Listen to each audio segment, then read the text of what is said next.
ang problema, ngayon at pagpuri sa Kanya. Hallelujah, Hallelujah, Hallelujah, Hallelujah, Hallelujah,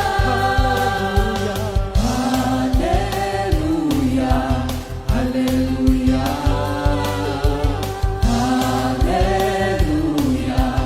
Hallelujah,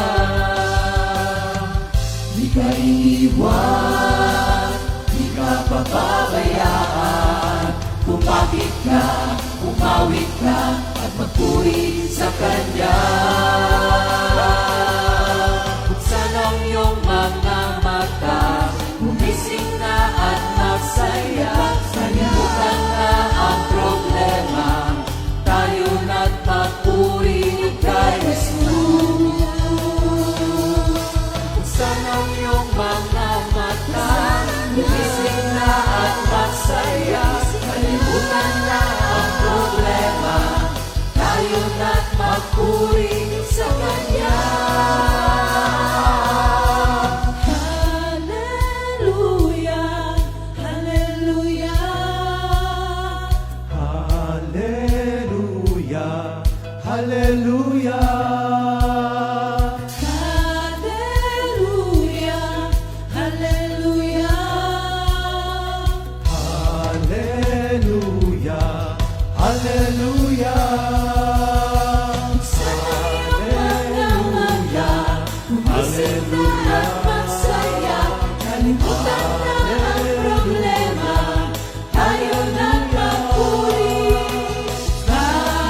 Hallelujah, Hallelujah, Masaya, kalimutan na ang problema, tayo na't magpuri sa Kanya.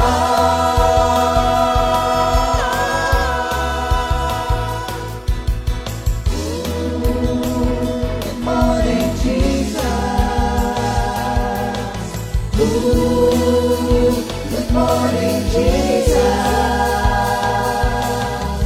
Good morning, Jesus.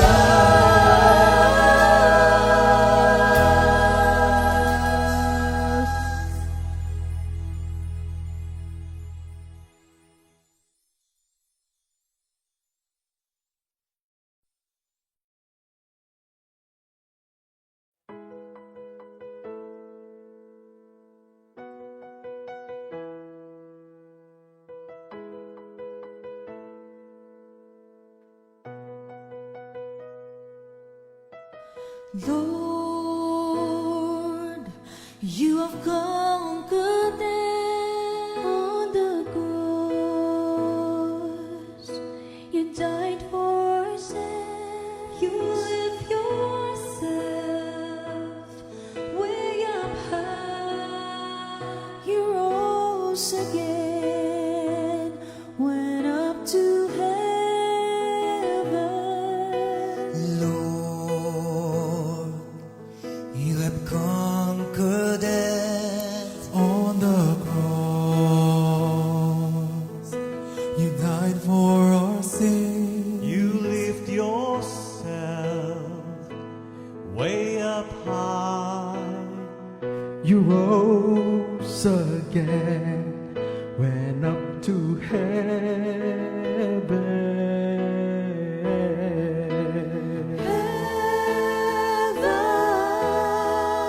Let us sing for the glory of the King. Let us sing for the risen King. We glorify the Lord with music and hymns. Worship and praise True to Him.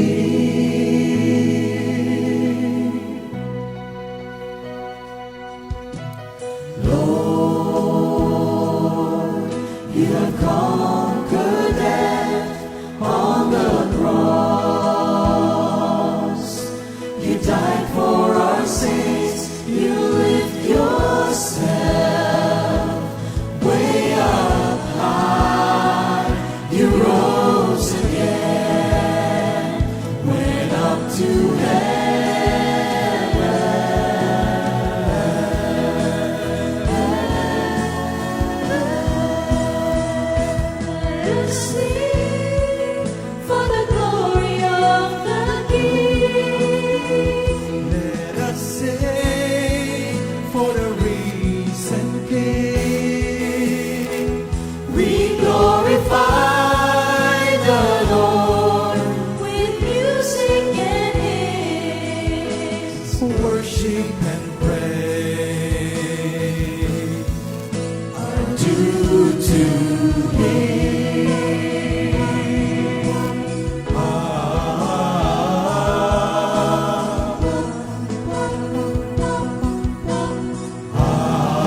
risen King.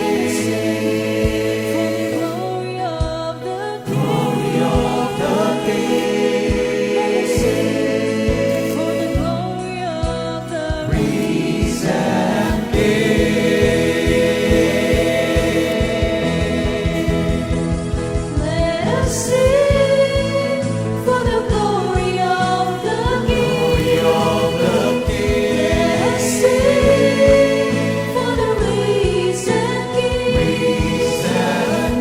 We glorify the Lord With music and hymns, worship and praise. worship and praise are due to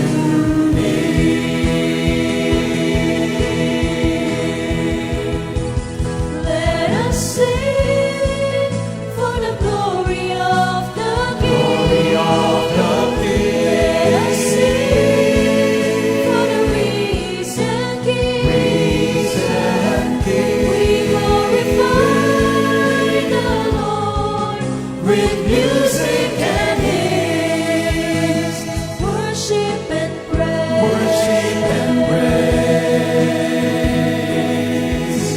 Worship and praise. worship and praise, Worship and praise. worship and praise. The risen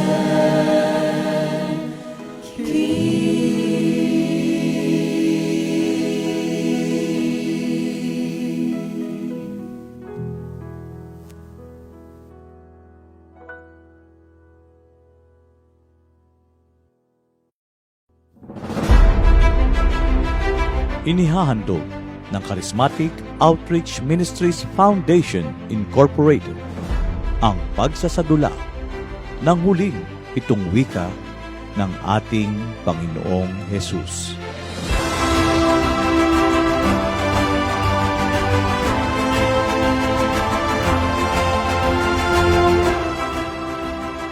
Nasusulat sa Juan 3:16. Sapagkat gayon na lamang ang pag-ibig ng Diyos sa sangkatauhan.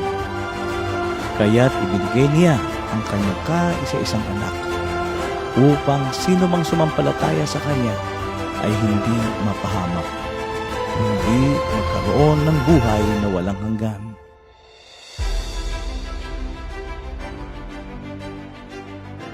Sa kabila ng hirap at pasakit na sinapit ni Jesus hanggang sa kanyang pagkakapako, nag-iwan siya ng 7 huling wika. Hindi lamang para sa ilan, ngunit para sa ating lahat. Ang pangatlong wika.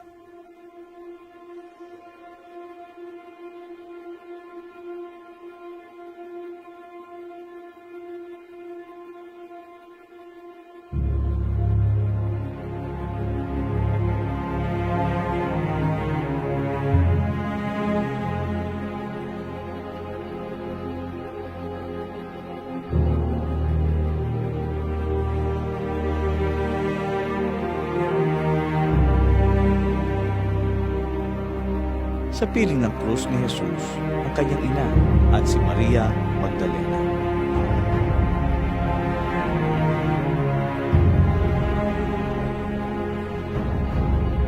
Pagkakita nga ni Jesus sa kanyang ina at sa nakatayong alagad na kanyang iniibig, sinabi niya sa kanyang ina, Gina, narito ang iyong anak.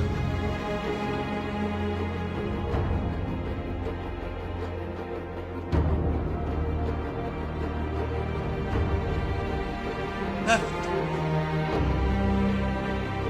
ang iyong ina.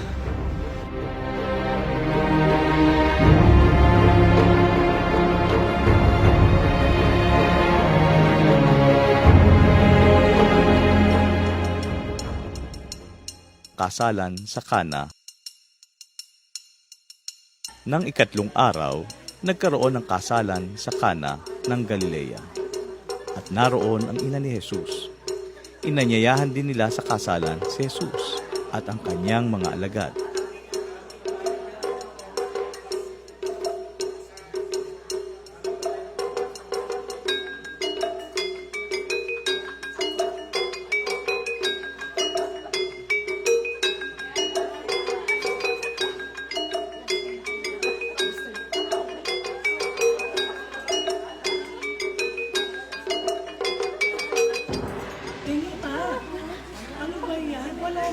At nang kinulang ng alak, Alam namin marami. Alam namin marami pa. Tingnan niyo kung saan. Baka mayroon pa po. Gusto pa namin uminom. Gusto ako. Wala na po na.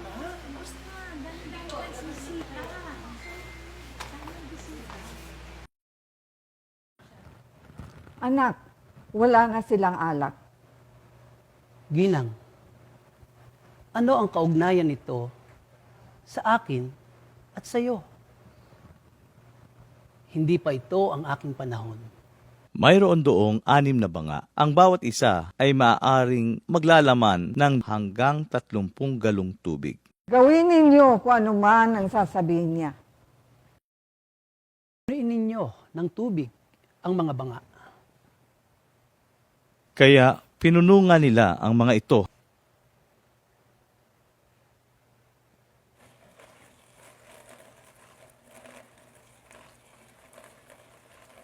At sinabi ni Jesus sa kanila, Ngayon, kumuha kayo at dalhin ninyo sa namamahala ng handaan. kaya iyon ang ginawa nila.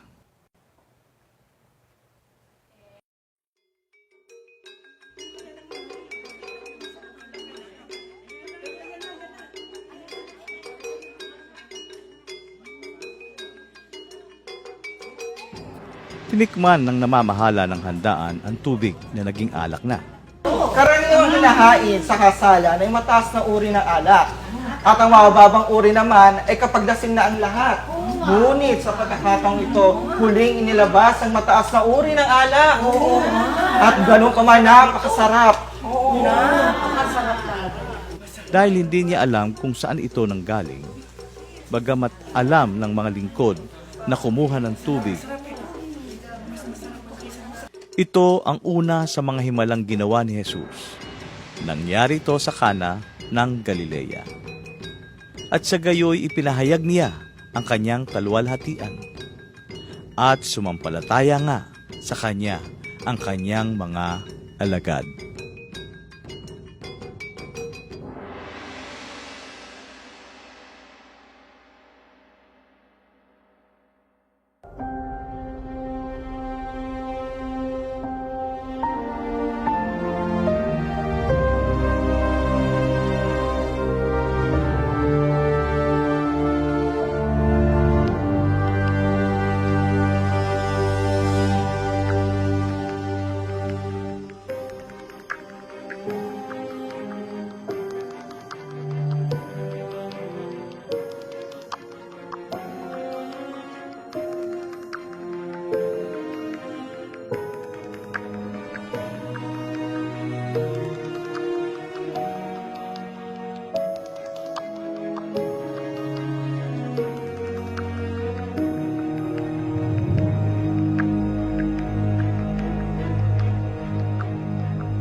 Magandang araw po sa inyong lahat.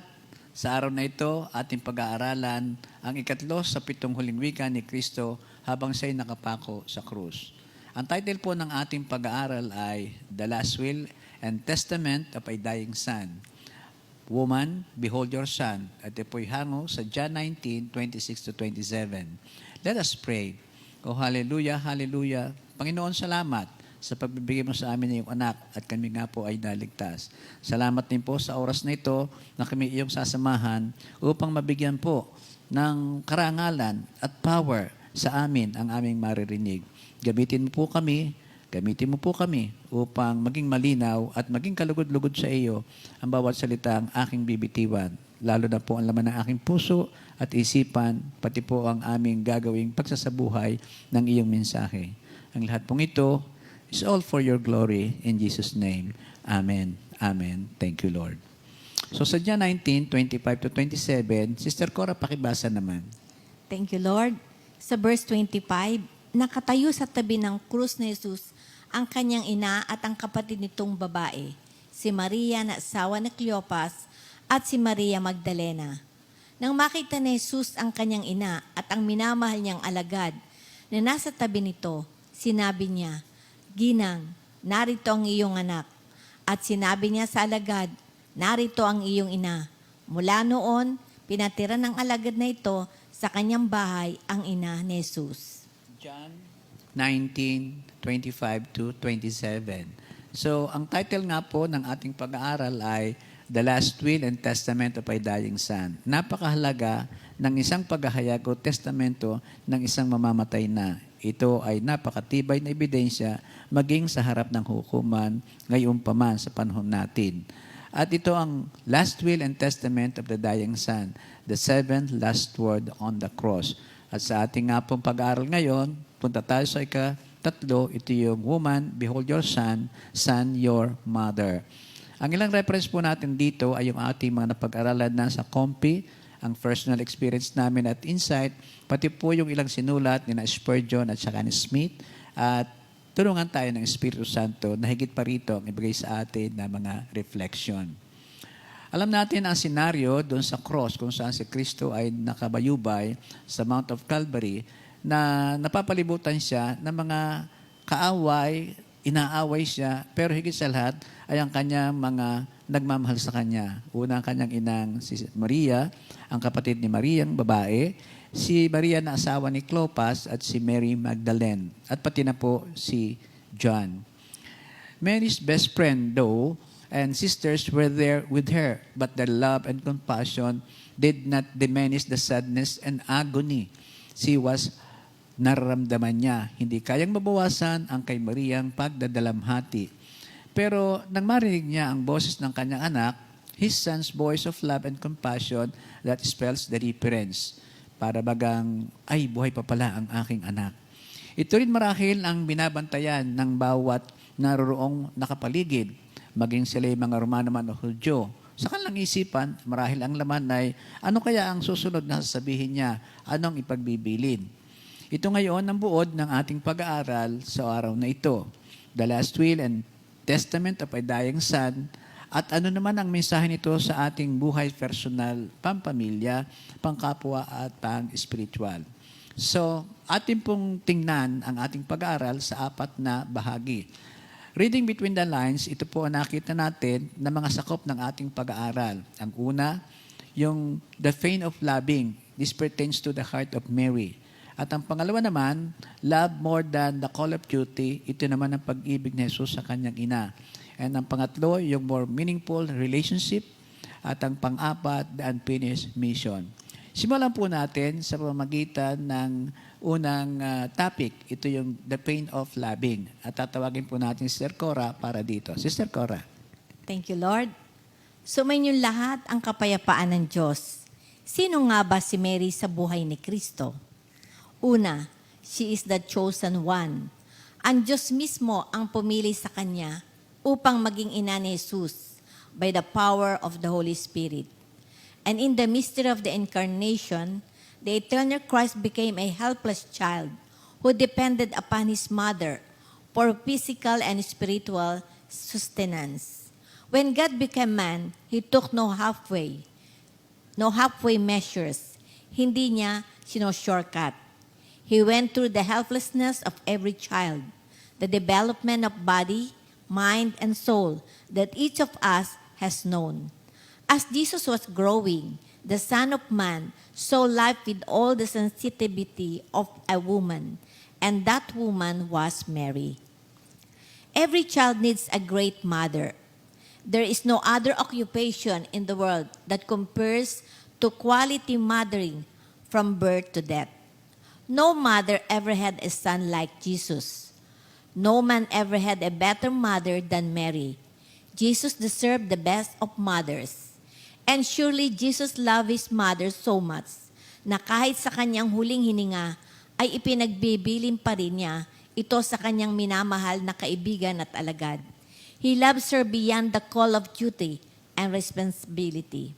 Kaya nga sabi nung isang kaibigang pare, huwag mo siyang sasambahin, pero igagalang mo. Dahil pag hindi mo siya iginalang, o worse, siya iyong pinasama sa isip ng ibang tao. Lagot ka sa anak, dahil mahal na mahal niya ang kanyang ina. Baka pagagalitan ka. Amen? Reflective question. Should we worship Mary? Ito ang madalas maghati sa marami. According to the Catechism of the Church, the praise, "Pray for us sinners, and now at the hour of our death," demonstrates that Catholics view Mary not as a goddess to be worshipped, but as a helpful ally in the lifelong struggle against sin and temptation.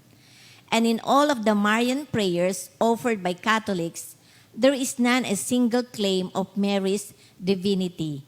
Naniniwala ako doon, pero kung walang magiging kaalaman sa Biblia, sa salita ng Diyos, hindi magtatagal ang tao ay mapapapunta sa sitwasyong talagang mawawala ang Diyos sa picture.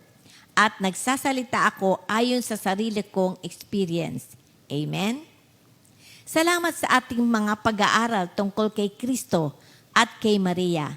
Lalo na ang ating pag-aaral ngayon.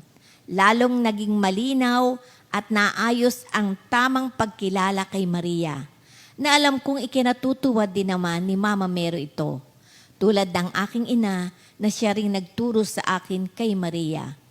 At si Maria naman ang nagturo sa akin na si Kristo lamang ang ating dapat sambahin at sundin. Sa John 2:1-12, sa wedding at Cana, the first miracle of Jesus, dahil siya lamang ang namatay sa krus para sa ating katubusan. Kaya naman lalo kong iginalang at hinangaan si Mama Mary dahil hindi niya inangkin ang anumang atensyon at karangalan na nauuko lamang sa ating Diyos. Ang pangalawa, Mary's heart, ang puso at damdamin ni Maria.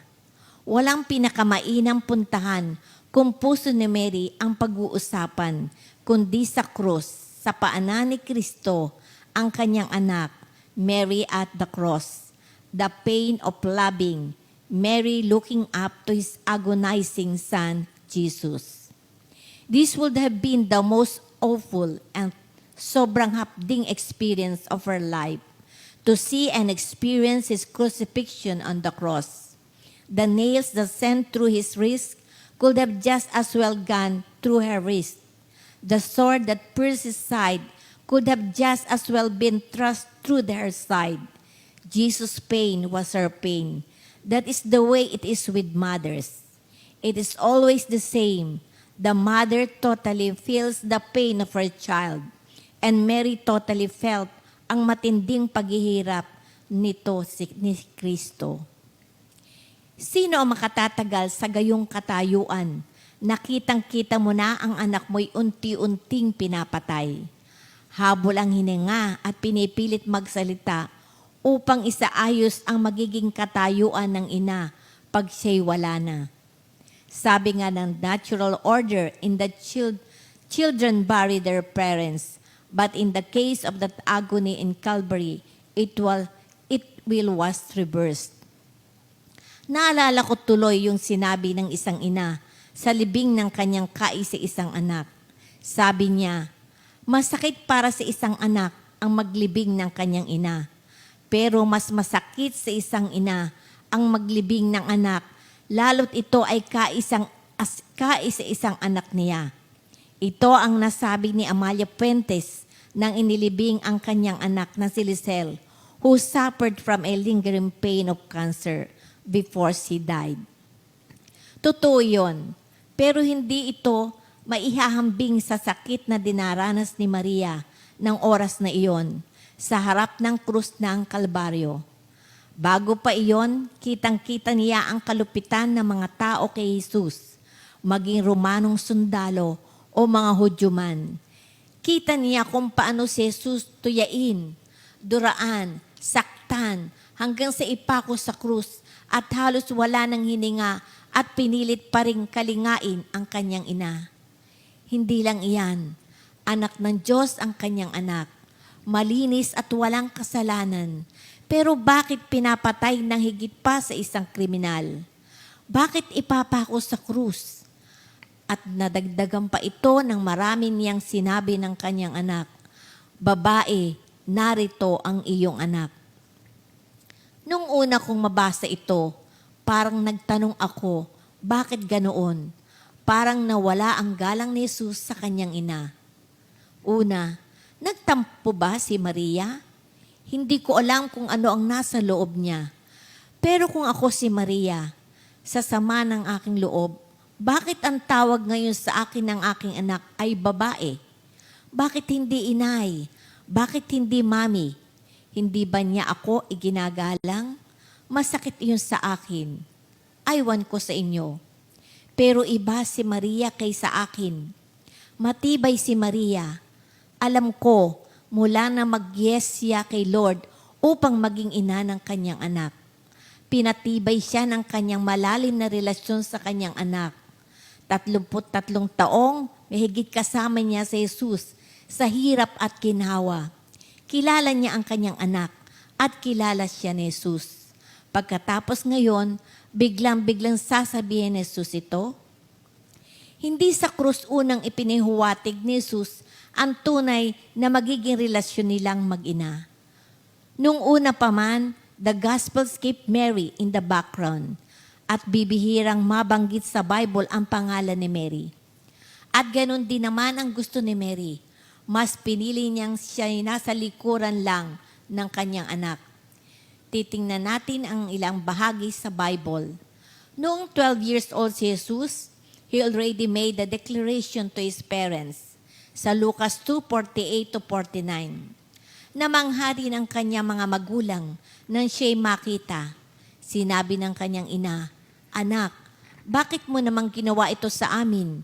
Luba ang aming pag-alala ng iyong ama sa paghahanap sa iyo."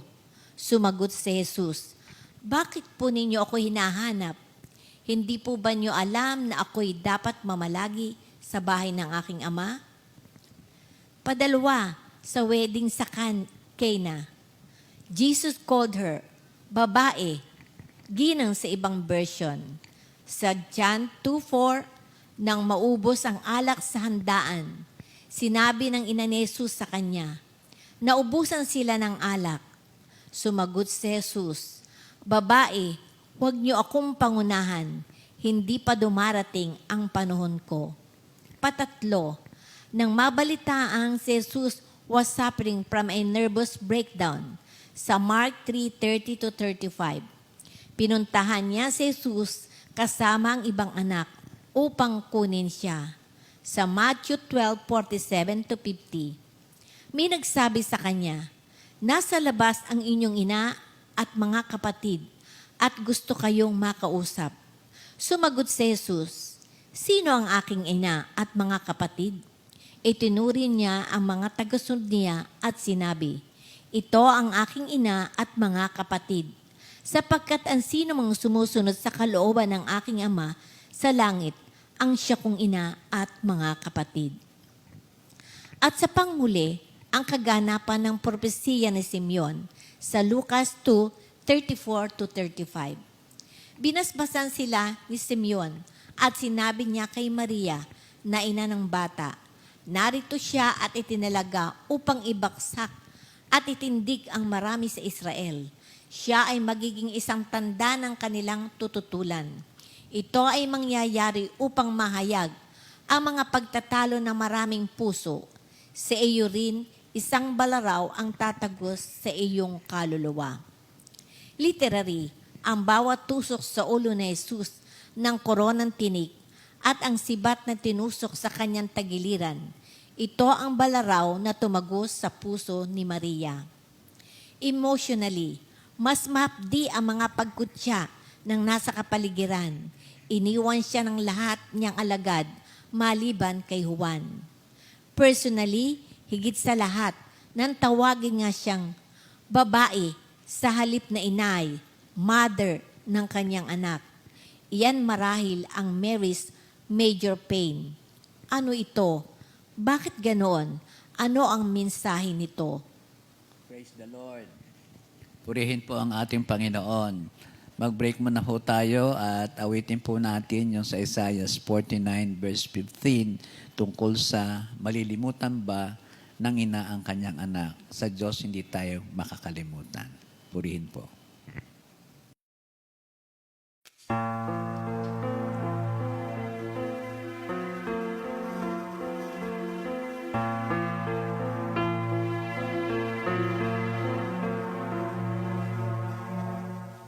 Hindi kita malilimutan.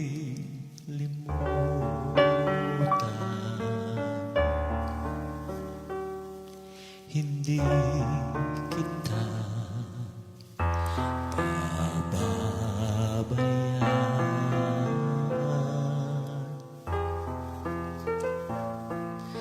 Nakaukit magpakailanman sa aking palad ang iyong pangalan.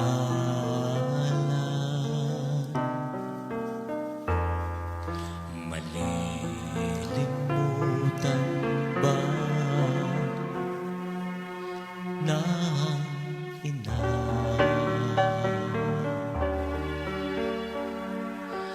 ang anak na galing sa kanya?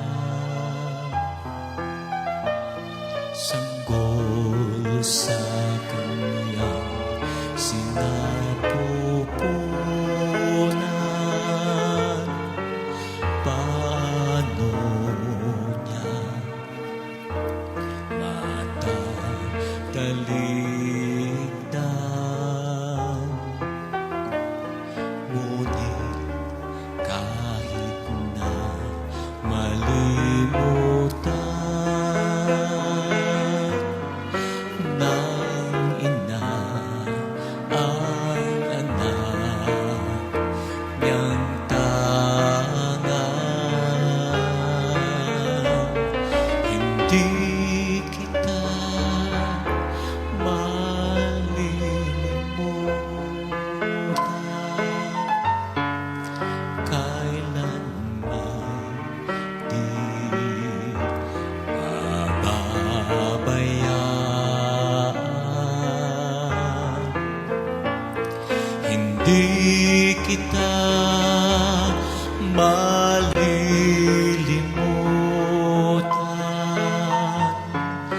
Kailan may di pababayaan. Hindi kita malilimutan. Kailan may di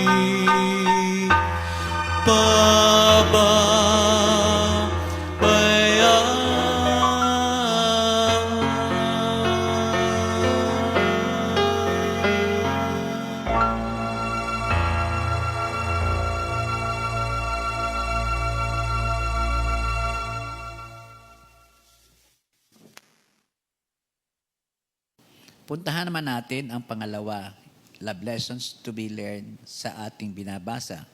Ito yung love beyond the call of duty. Ito ang pag-ibig ni Jesus sa kanyang ina. Jesus' loving compassion to his mother is beyond the call of duty. And looking from the cross, alam niya, bilang pinakamatandang anak na lalaki, responsibilidad niya to provide for his family when his father died, especially sa kanyang ina. Considering also the fact that women couldn't work or inherit their husband's resources, and it fell to the eldest son to provide for his mother. Walang ibang maasahan, walang ibang kundi ang panganay. With this responsibility on his heart, Jesus looks out and sees his mother from the cross and diverges. Iniwan muna niya from his mission of forgiveness and salvation. Ito ang laman ng kanyang unang 2 wika.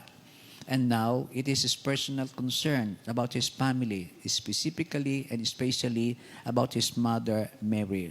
Please take note. Jesus is demonstrating to us the priority of family and our responsibility to them and for them. This is actually a foundational responsibility in the Jewish faith. Exodus 20, verse 12, honor thy father and thy mother. And this responsibility for our parents and for widows especially is not limited to the Jewish faith, even in the New Testament period and to this period of ours. Sa 1 Timothy 5, 3-4, subalit kung ang isang byuda ay may mga anak o apo, sila ang unang dapat kumalinga sa kanya bilang pagtanaw ng utang na loob sapagkat ito ay nakalulugod sa Diyos. In other words, we must take care of our mother and father, provide for them financially, give them shelter of security, and love them and do our best to honor them. Timothy goes on to say that if we do not care for our family, then we have denied the faith. Sa 1 Timothy 5:8 nakasulat yan. Ang sinumang hindi kumakalinga sa kanyang mga kamag-anak, lalo na sa mga kabilang sa kanyang pamilya, ay tumatalikod sa pananampalataya at mas masama pa kaysa di mananampalataya. In the last hours of his life, Jesus shows that caring for her aging parents is an act of faith. So, ang pangatlo, yung meaningful relationship na ibig ipahayag, na ipinahayag nga ni Kristo sa kanyang ina. Hindi natin maalis yung feeling of compassion and love of the son to the mother. Si Jesus ay tao pa rin. Ang pagmamahal niya sa kanyang ina ay nahaluan pa ng awa, na lalo pang pinaalab na makita niya ang kalagayan ni Maria. That is why for Jesus, to tell Mary the truth about a better and meaningful relationship between the two of them, the saved and the Savior, from earthly to heavenly relationship ay nararapat. Anyway, somehow, inihanda na ni Jesus ang mga bagay na ito tulad ng narinig natin kanina nung una pa man. Yan ang katotohanan ng ating relasyon sa Diyos. Tayo nilikha lamang niya at siya ang lumikha. Tayo mga alipin, siya ang ating Panginoon, Savior. Ito ang sagot sa tanong natin kanina kung bakit kaya nagawa ni Kristong tawagin ang kanyang ina na babae sa halip na mother. Jesus demonstrated a self-sacrificial love. Sabi ni R.J. Lee, Jesus cut himself off from mother love. He renounced, parang isinantabi muna niya, every tie that might interfere with his saviorhood. He removed even the obstruction of filial devotion. But please remember, it was a greater renunciation when Jesus Christ gave up the glories of heaven to come to this earth and die for the sins of mankind. So it's not totally surprising that Jesus can renounce his mother in order that he could become her Savior. Jesus is still the central person in the drama before us. God will not share his glory with any other, not even the earthly mother of Jesus Christ. Si Mary man ay natagpuan niya na higit na mas mahalaga ang salvation relationship kaysa sa the family relationship. She learned that it was better to have him as her Savior, the Lord, than to have his as her son. Yes, Mary lost a son but found a Savior in Jesus Christ. Let us not forget he was her substitute dying in her place on the cross because Mary has a sin also, just like you and me, just like Pope Francis at lahat tayo. And we need a Savior. Sa Lucas 2:22-24. As a matter of fact, aftermath, yung fast forward tayo sa history, it resulted into a new Mary. Sa Acts 1:14, ito yung last reference to Mary in the Bible. These all with one mind were continually devoting themselves to prayer, along with the woman and Mary, the mother of Jesus, and with his brothers. This shows Mary with her crown of glory at last. Kasama niya ang humigit kumulang 120 believers. She had come out of the shadow of death with a feast in her mind. It was a blessed time for Mary. Now we find Mary accompanied by the brothers of Jesus who had once disbelieved in him, sa John 7:5. Let us go now to the fourth and final message of love in our lesson today. There is the remaining mission. After the spiritual security Jesus gave to Mary, which is the most important, now He considers the physical and emotional needs of her mother na alam niyang hindi pwedeng ipagbaliwala. Napakahalaga rin ito. Jesus turns to John and asks him to be his substitute for caring for his mother. Physically, Jesus was limited in this hour. His strength and breath is diminishing. He cannot help him, but he can help his mother.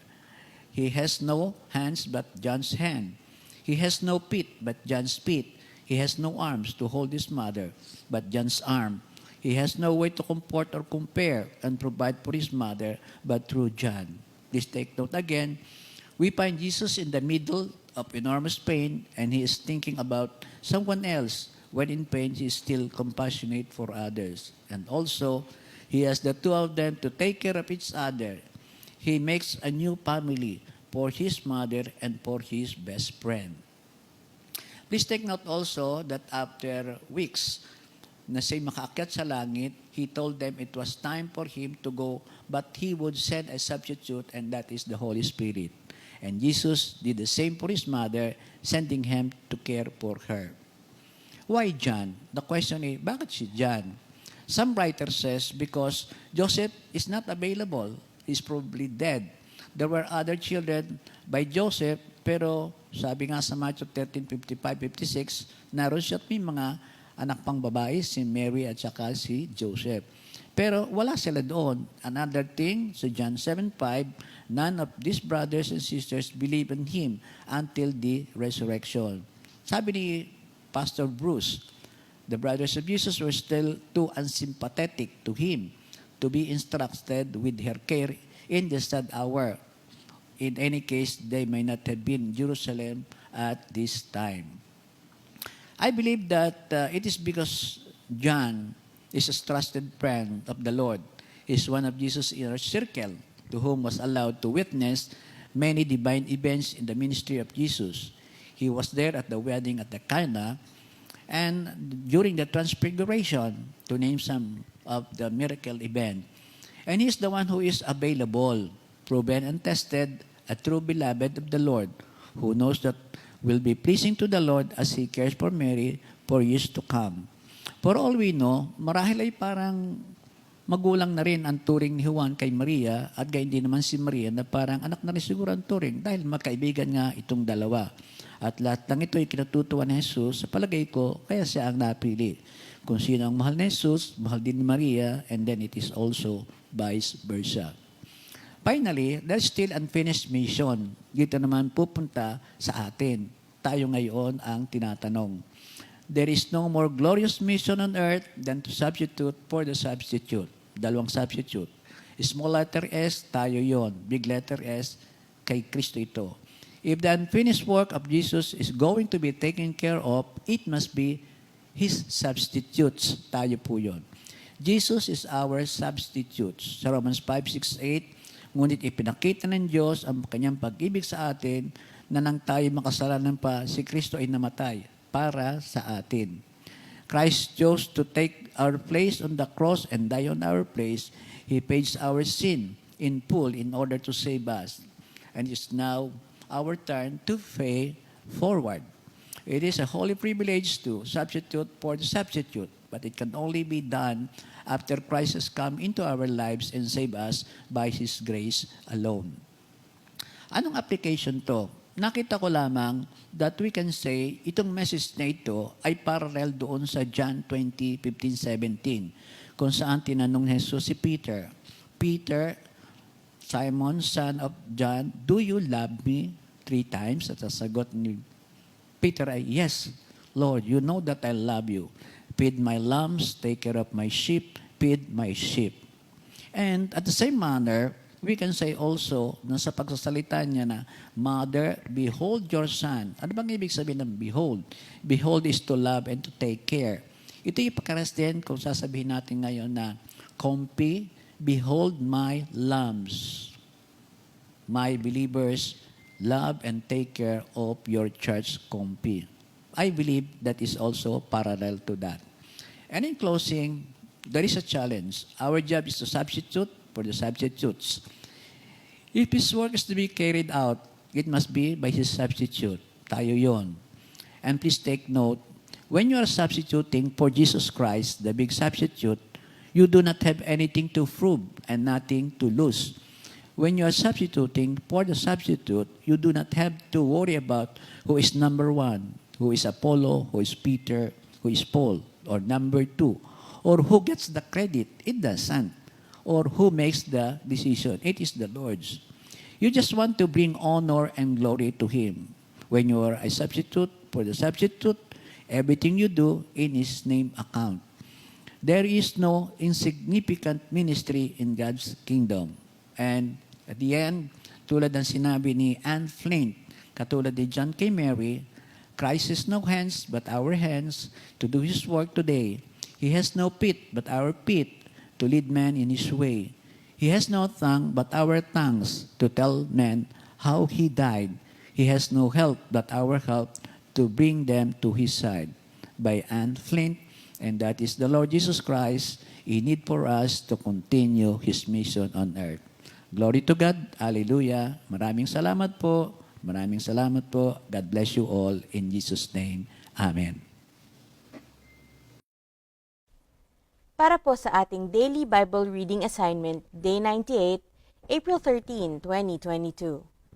Joshua chapter 7 and 8, at sa Acts chapter 2 verses 1 to 13. Ayan po ang ating assignment ngayon na babasahin. Screenshot po mga kapatid. Thank you, Lord.